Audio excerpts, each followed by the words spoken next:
नमस्कार, आप देख रहे हैं अब तक टीवी चैनल। हमारे संवाददाता शमसुल खान ने बस्ती से जानकारी देते हुए बताया, कांग्रेस पार्टी ने विधानसभा कप्तानगंज के भौखरी में लगाया दलित गौरव संवाद का चौपाल।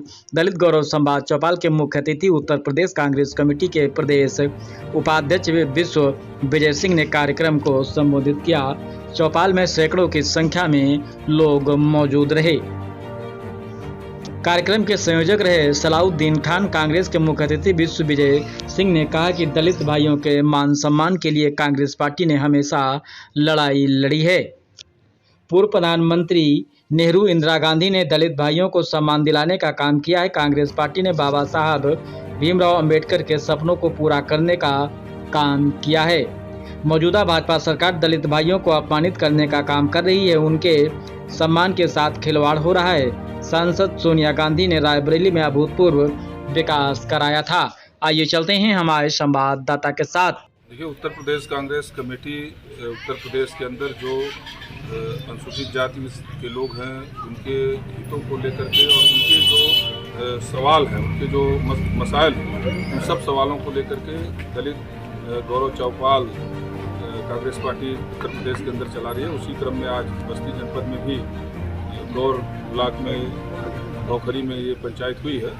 हम दलित समाज के लोगों से, उनके प्रबुद्ध लोगों से उनकी क्या मांग है, उनकी क्या जो मुद्दे हैं, उन मुद्दों को भी जिला कांग्रेस कमेटी के माध्यम से हम इकट्ठे कर लें और ताकि आने वाले 24 का जब चुनाव हो तो हम उसे अपने मैनिफेस्टो में शामिल कर सकें। अभी आपने कहा 24 का जो चुनाव हो, तो क्या 24 में गठबंधन यूपी में चल पाएगा? नहीं, इंडिया गठबंधन तो हमारा है, इंडिया गठबंधन चलेगा।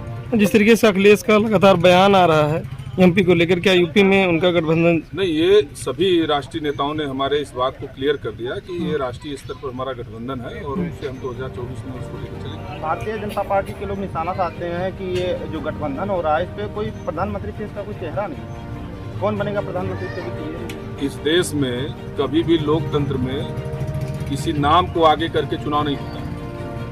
देश की जनता संसद चुनती है और संसद अपने प्रधानमंत्री को चुनता है, जो बहुमत दल के नेता को।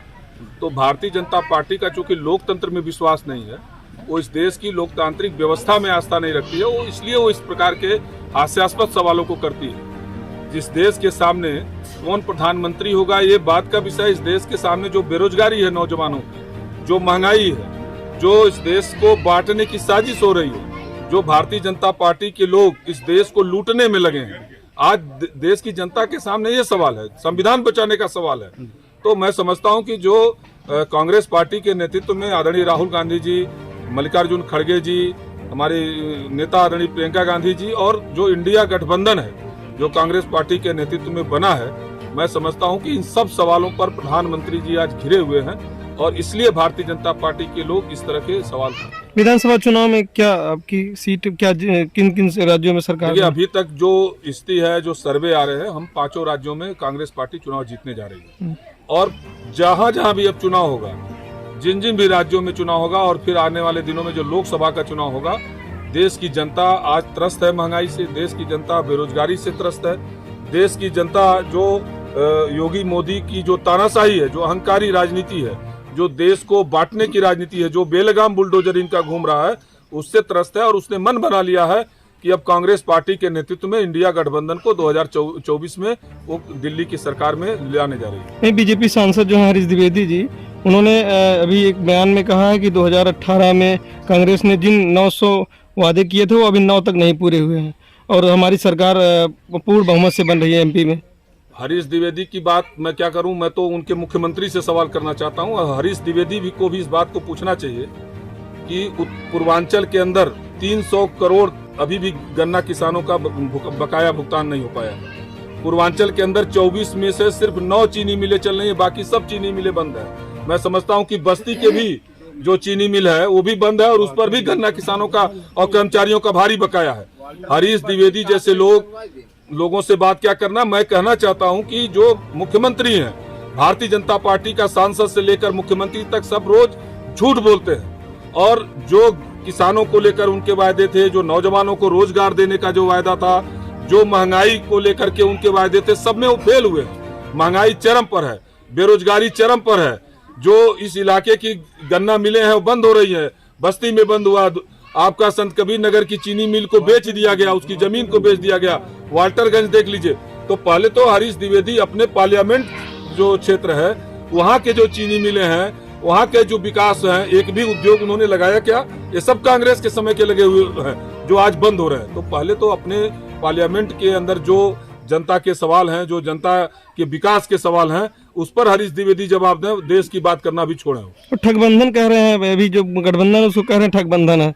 भारतीय जनता पार्टी का जो अडानी है, जो अंबानी है, जो अडानी के साथ एक गठबंधन हुआ है, मैं समझता हूं कि वही ठगबंधन है। एनडीए गठबंधन जो कांग्रेस पार्टी ने हमेशा इस देश के किसानों, नौजवानों, बेरोजगारों के साथ मिलकर के काम करने का काम किया और उनकी तरक्की के लिए काम किया। हरीश द्विवेदी जैसे लोग पहले वो अपने जो बस्ती के अंदर उन्होंने क्या किया, बस्ती में विकास का कौन सा काम किया, बस्ती में कौन सी नई मिल उन्होंने लगाई, बस्ती का डेवलपमेंट उन्होंने क्या किया, पहले उस पर वो जवाब दें। बाकी देश का जो सवाल है उसमें देश की जनता नरेंद्र मोदी से और योगी आदित्यनाथ से सवाल करने के लिए तैयार है। 2024 में जनता उनको भरपूर जवाब देगी।